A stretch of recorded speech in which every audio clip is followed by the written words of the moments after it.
action let's go 저 건물을 찾으러 Halo teman-teman, apakah kalian tahu apa yang dimaksud dengan cerebral palsy? Cerebral palsy merupakan kondisi yang menggambarkan sekelompok gangguan akibat adanya kerusakan dan progresif pada otak sehingga berdampak pada aktivitas motorik, kecerdasan sensoris, dan bahasa. Anatomi dan fisiologi. Otak terdiri dari dua jenis sel, yaitu sel glia dan neuron. Otak manusia memiliki berat antara 1.300 hingga 1.400 gram dan memiliki sekitar 100 miliar sel saraf. Sistem saraf terdiri atas dua, yaitu sistem saraf tepi dan sistem saraf pusat. Sistem saraf pusat pada manusia dibedakan menjadi tiga, yaitu otak besar atau cerebrum, otak kecil atau cerebellum, dan batang otak atau brainstem. Kunci pergerakan pada sendi ankle yang pertama, plantar dan dorsofleksi terjadi pada bidang sagital. Yang kedua, abduksi dan adduksi terjadi pada bidang transversal. Yang ketiga, inversi dan eversi terjadi pada bidang frontal. Bisa kita lihat pada gambar di samping. Kombinasi gerakan-gerakan tersebut pada sendi subtalar dan tibiotalar menciptakan gerakan tiga dimensi, yaitu pronasi dan supinasi. Kedua istilah tersebut mendefinisikan posisi permukaan pelantar kaki.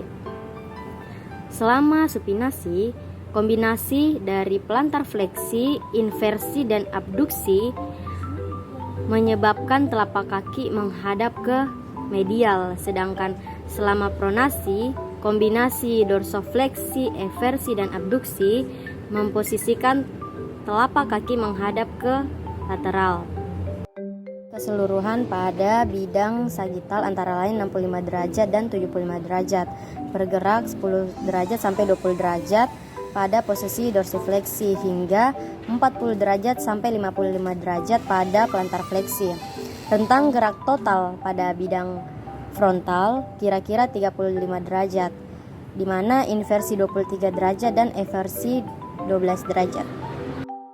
Berdasarkan data dari Riskesdas, prevalensi anak cacat dengan cerebral palsy pada umur 24-59 bulan di tahun 2010 menunjukkan angka 0,09%.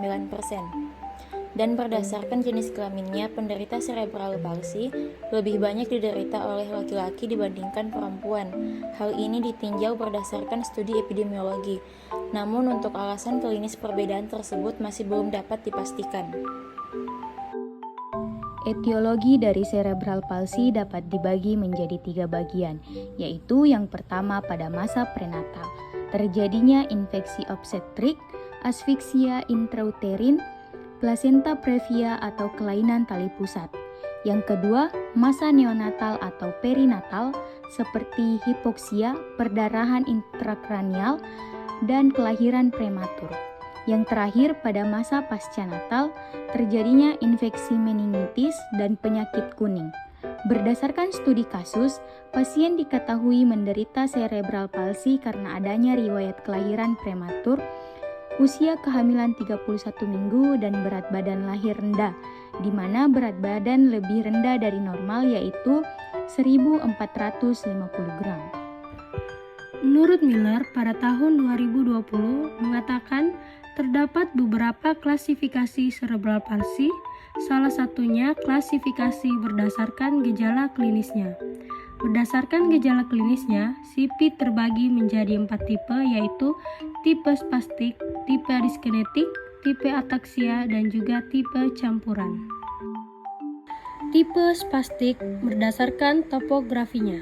Pertama, monoplegi merupakan bagian yang mengalami spastik yang hanya terkena pada satu ekstremitas saja. Umumnya, hal ini terjadi pada lengan ataupun anggota gerak atas. Kedua, hemiplegi. Hemiplegi menyerang pada sebelah sisi tubuh atas dan juga bawah. Ketiga, diplegia merupakan kekakuan yang terjadi pada dua anggota gerak. Keempat, paraplegia, yaitu kelumpuhan pada kedua tungkai. Kelima, tetraplegia atau quadriplegi yang ditandai dengan kekakuan pada keempat anggota gerak dan juga terjadi keterbatasan pada tungkai. Selanjutnya, tipe kedua dari cerebral palsy yaitu tipe dyskinetik. Menurut Miller pada tahun 2020, tipe dyskinetik terbagi menjadi dua, yaitu dystonik dan atetosis. Dystonik ditandai dengan gerakan yang dihasilkan lambat dan berulang-ulang sehingga menyebabkan gerakan melilit atau meliuk-liuk dan yang abnormal. Sedangkan atetosis ditandai dengan gerakan tambahan yang tidak dapat dikontrol khususnya pada lengan, tangan, dan kaki serta di sekitar mulut. Selanjutnya, tipe ataksia. Menurut Anindita dan Apsari pada tahun 2019, penderita cerebral palsy tipe ataksik sebanyak 5% mengalami pola gerakan gemetar. Tipe ini terjadi kerusakan pada cerebellum sehingga mempengaruhi koordinasi gerakan, keseimbangan, dan juga gangguan postur. Menurut Zulfami, pada tahun 2022, tipe ini merupakan cerebral palsy yang paling jarang ditemukan, yaitu sekitar 5-10% dari penderita. Pada penderita tipe ataksia terjadi hipotonus atau penurunan tonus otot, tremor, cara berjalan yang lebar akibat gangguan keseimbangan, serta kontrol gerak motorik halus yang buruk karena lemahnya koordinasi. Dan tipe terakhir yaitu tipe campuran. Menurut Aziza pada tahun 2005, tipe campuran merupakan tipe CP gabungan dari dua tipe CP, yaitu gabungan yang paling sering terjadi adalah tipe spastik dan atetoid. Menurut sebuah artikel yang ditulis oleh Dr. Ananya Mandal, dijelaskan bahwa penderita dengan cerebral palsy ringan memiliki harapan hidup sebesar 99% hingga memasuki usia 90 tahun. Namun, penelitian yang dilakukan oleh BMC Neurologi, 80% penderita dengan cerebral palsy memiliki harapan hidup hingga 58 tahun atau lebih. Beberapa manifestasi klinis penderita CP spastik. Pertama, tonus otot meninggi, di mana ditandai dengan otot terasa keras. Jika digerakkan terasa ada tahanan yang awalnya kuat, lama-kelamaan semakin ringan. Kedua, hyperrefleks, di mana refleks meninggi, refleks penguluran sangat sensitif, dan reaksi otot terhadap rangsangan yang berlebihan. Ketiga, adanya kelainan sikap. Adanya spastisitas atau kekakuan otot yang menyebabkan kelainan sikap. Bentuk kelainan sikap setiap penderita sangat berbeda-beda. Keempat, tendon otot tampak menonjol karena otot hampir selalu berkontraksi. Kelima, ada gangguan keseimbangan. CP tipe spastik misalnya terdapat ketidakseimbangan fungsi antara fasilitasi dan inhibisi. Fungsi inhibisi kurang berfungsi sehingga fungsi fasilitasi lebih dominan yang menyebabkan gangguan keseimbangan. Keenam, gerakan volunteer atau gerakan lambat. Ketujuh, mudah timbul kecacatan misalnya talipes equinus. Selanjutnya kita masuk pada manajemen fisioterapi. Pasien datang bersama ibunya ke fisioterapi. Saat memasuki ruangan, pasien tampak berjalan sambil dipapah. Sambil mengamati pasien dapat diketahui inspeksi dinamisnya, yaitu pasien menggunakan AVO saat berjalan dengan pola jalan yang tampak abnormal dengan fase heel strike dan fase mid swing yang singkat. Setelah berada di dalam ruangan, selanjutnya kita memberikan anamnesis kepada pasien, history taking, serta memberikan pemeriksaan screening awal berupa KPSP dan juga DDST. Berikut data-data dari anamnesis, antropometri, pemeriksaan screening awal, dan juga history taking.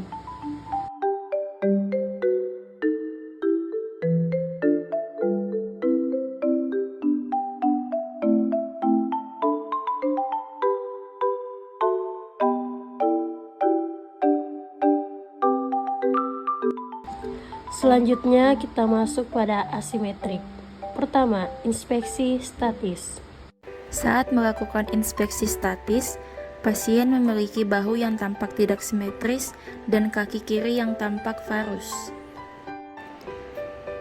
Saat dilakukan palpasi pada regio yang bermasalah, didapatkan bahwa suhu regio tersebut normal, tidak ada udem, kontur kulit yang normal, dan terdapat spasme pada musculus gastrocnemius, musculus soleus, dan musculus tibialis. Kemudian pasien melakukan tes orientasi dan didapatkan bahwa pasien mampu untuk melakukan berdiri ke duduk dan posisi duduk ke berdiri, dan butuh bantuan untuk melakukan posisi berdiri ke jongkok maupun jongkok ke berdiri. Untuk bagian restriktif, didapati bahwa pasien memiliki limitasi pada ROM dan ADL. Untuk limitasi ROM, terdapat keterbatasan ROM pada regio ankle pada gerakan dorsofleksi sinistra dan eversi sinistra. Sementara untuk limitasi ADL, pasien kesulitan untuk berjalan dengan pola yang benar. Selanjutnya, tisu impairment didapatkan. Psikogen itu tidak ada kecemasan. Muskulotendinogen terdapat spasme pada musculus gastrocnemius, musculus soleus, dan juga musculus tibialis. Sedangkan osteoartrogennya tidak ada, dan juga pada neurogennya terdapat adanya spastisitas karena lesi pada upper motor neuron. Selanjutnya dilakukan pemeriksaan spesifik tes. Yang pertama dilakukan pemeriksaan ROM pada regio yang bermasalah dan didapati pada gerakan dorsofleksi itu 15 derajat dan plantar fleksi 45 derajat. Selanjutnya spesifik tes mengenai pemeriksaan kekuatan otot menggunakan manual muscle test. Untuk back muscle-nya mendapatkan skor 4 dengan interpretasi mampu melawan tahanan minimal. Pada back muscle menggunakan latihan bridging. Kemudian untuk abdominal test menggunakan latihan SLR dengan skor 3 dengan interpretasi mampu melawan gravitasi. Selanjutnya melakukan spesifik test berupa pemeriksaan fungsional. Yang pertama, pemeriksaan fungsional dengan GMFCS dengan hasil 2 serta interpretasi mampu berjalan mandiri tanpa alat bantu di dalam ruangan, tetapi memiliki keterbatasan dalam berjalan di luar rumah dan lingkungan masyarakat. Kemudian MACS dengan hasil 1 serta interpretasi fungsi tangan mandiri tanpa memegang objek. Kemudian CFCS dengan hasil 2 serta interpretasi fungsi komunikasi efektif tetapi sedikit lambat dengan orang lain atau terapis saat awal sesi. Kemudian EDACS dengan hasil 1 serta interpretasi fungsi makan dan minum mandiri secara aman dan mandiri. Kemudian FIM dengan hasil 6 serta interpretasi relatif mandiri. Selanjutnya spesifik tes pediatric balance scale atau yang disingkat PBL yang merupakan modifikasi dari per balance scale yang digunakan untuk melihat keseimbangan pada anak usia sekolah. Pediatric balance scale sendiri mempunyai 14 item penilaian dengan masing-masing mempunyai skor 0 sampai 4, 0 nilai terendah dan 4 nilai tertinggi. Dan masing-masing nilai 0 sampai 4 pada setiap item itu mempunyai interpretasi yang berbeda. Untuk nilai tertinggi apabila dijumlahkan itu mendapatkan nilai 56. Tapi untuk pasien sendiri atas nama Ananda N itu mempunyai nilai 47.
fungsi gerak berupa spastik ekstremitas inferior sinistra, spasma kelemahan otot, penurunan tonus otot, keterbatasan range of motion, kelainan postur, dan gangguan keseimbangan et causa cerebral palsy spastic hemiplegia. Problem fisioterapi. Pertama, primer, terdapat spastik ekstremitas inferior sinistra. Problem sekunder. Pertama, adanya spasma pada otot gastrocnemius, soleus, tibialis posterior. Kedua, terdapat kelemahan pada otot abdominal dan back muscle. Ketiga, adanya penurunan tonus otot pada ekstremitas bawah. Keempat, terdapat keterbatasan ROM regio ankle sinistra. Kelima, terdapat gangguan postur dan juga keseimbangan. Dan problem kompleksnya yaitu terdapat gangguan ADL berupa walking.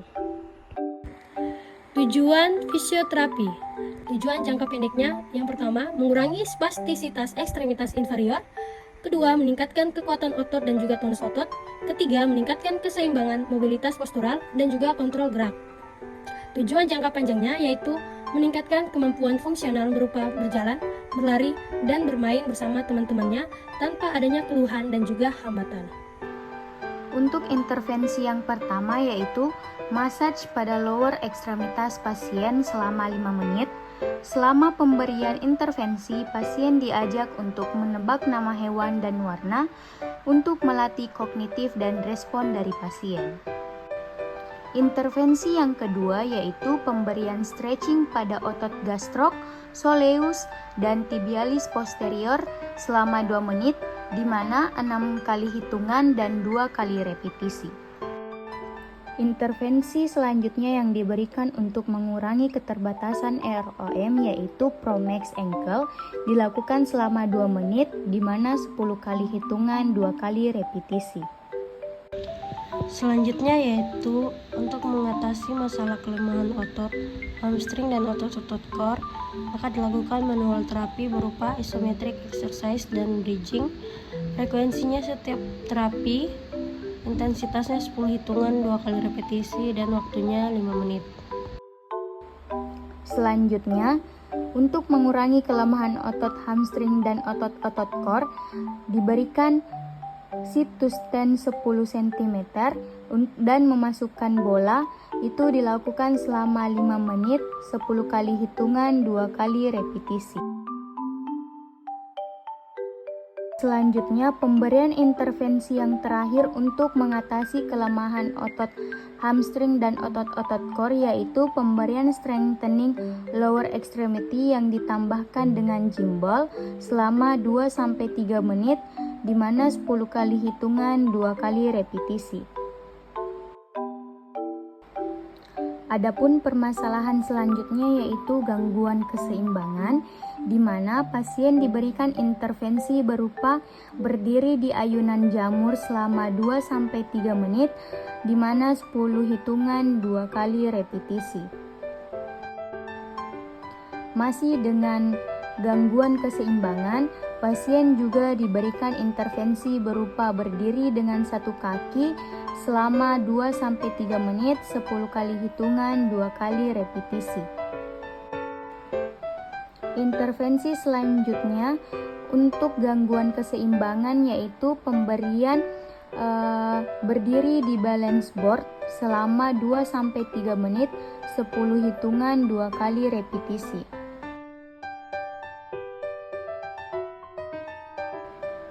Yang terakhir, untuk mengatasi gangguan keseimbangan dari pasien yaitu pemberian jam, di mana dilakukan selama 3-5 menit, 3 langkah, 10 kali repetisi.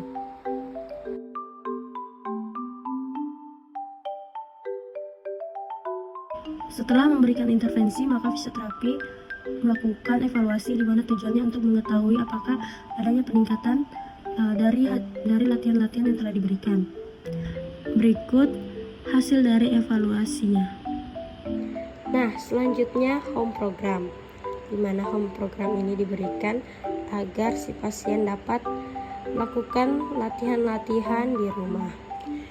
Adapun home program yang dapat diberikan kepada pasien ialah pertama, latihan duduk berdiri di bangku dengan pengurangan tinggi bangku secara bertahap. Lakukan minimal latihan 2 kali pengulangan dengan 10 hitungan. dan latihan yang berkaitan untuk penguatan otot. Latihan penguatan sederhana yang dapat dilakukan di rumah seperti memindahkan bola menggunakan kedua kaki dan latihan menyandarkan punggung ke tembok sambil menekuk lutut 90 derajat seakan-akan akan sedang duduk, lalu menahannya selama 10 detik. Dan juga latihan-latihan lain yang dapat diberikan itu kurang lebih sama yang diberikan pada saat intervensi, seperti berdiri dengan satu kaki dan lain sebagainya. Rencana tindak lanjut fisioterapi. Pada bagian asimetri, melakukan pemeriksaan fungsi gerak dasar pada regio hip joint, knee joint, dan ankle joint pada sisi dekstra maupun sinistra.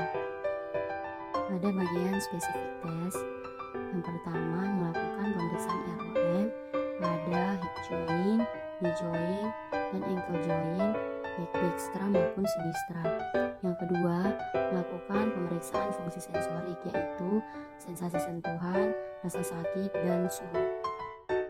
Pada bagian intervensi, intensitas pada setiap modalitas yang diberi ditingkatkan dari 10 hitungan 2 repetisi menjadi 10 hitungan 3 repetisi.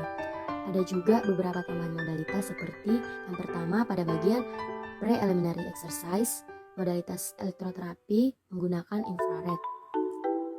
Kemudian pada bagian keterbatasan ROM dilakukan Aromax ankle.